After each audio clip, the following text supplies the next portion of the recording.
احفظوا الوصفة دي علشان من النهاردة مش هنشتري بسطرمة من بره تاني ومن غير ما نحتاج كمية من اللحمة ولا حاجة.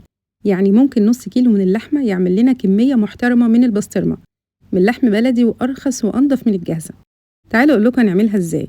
نبدأ بقطعية اللحمة. القطعية اللي أنا بفضلها للبسطرمة قطعية من وش الفخدة، تقدروا تستخدموا عرق التريبيانكو أو الفليتو. المهم إن احنا نشفيها خالص من أي دهون عليها. البسطرمة علشان تنجح معانا ما يكونش فيها أي دهون، يعني حتى بعد ما نشتريها نشيك عليها كده، وأي دهون ممكن نشيلها بالسكينة. بعد ما تتغسل تتصفى كويس جدا جدا ضروري، وننشفها من أي سوائل بمنديل أو فوطة. لكل كيلو وربع من اللحمة كوباية من الملح.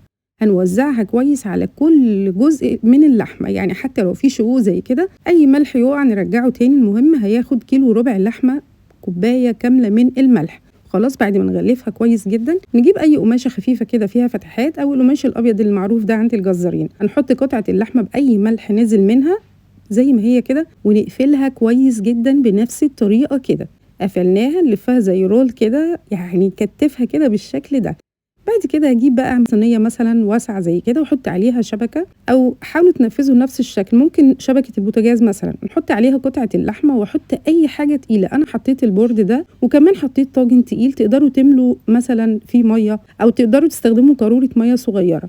هندخل كل الكلام ده في التلاجة 24 ساعة بس كده، عشان كمان احنا في الصيف. بعد ال 24 ساعة تعالوا شوفوا بقى كل السوائل اللي نزلت بيها بعد ما حطينا عليها التقل ده، ونزلت كل السوائل اللي احنا مش عاوزينها. هنتخلص منها ونفتح كده قطعة اللحمة. شايفين شكلها بقت عاملة ازاي؟ اتكبست كويس جدا كأنها في المصنع بتاع البسطرمة زي ما بيعملوا. هنتخلص من اي كتل من الملح بطريقتين. اول طريقة مثلا بفرشة كده اللي بننضف بيها الخضار، هنشيل اي تكتلات من الملح، او بفوطة مثلا زي كده ونبلها بلة خفيفة جدا. أنا مش عاوزة أغسلها ولا حاجة. صدقوني الطريقة دي ممتازة وهتنجح معاكم من أول مرة، وهتعملوا البسطرمة بكل سهولة. بعد ما اتخلصت من الملح هبدأ بقى اخد كده جزء من البسطرمة من فوق، واعمل فتحة وادخل فيها اي حاجة استخدمها رباط زي كده علشان محتاجة اعلقها. ما تنسوش تحطوا تحتها طبق علشان ممكن تنزل اي سوائل. انا علقتها 48 ساعة، ممكن يبقى 24 حسب التهوية عندنا في البيت. المهم انها تبقى غامقة كده، اما ندوس عليها طرية، لكن من بره بقت صلبة كده ولونها غامق وناشف. تعالوا نعمل الكفر القمر اللي كلنا بنحبه في البسطرمة. راس توم هتتقشر كده، و3 معالق كبار من الحلبة المرة من العطار. لو عندكم حلبة في البيت تقدروا تغسلوها وتطحنوها. معلقة من البابريكا والشطة والكمون، ورشة صغيرة قوي من الملح. التركاية الحلوة دي بقى كده، لو عندنا بنجر متوفر هنحط نقطتين كده بس عشان يخلوا اللون الحلو. انا كده اهو فرمتها في الكبة زي ما انتوا شايفين.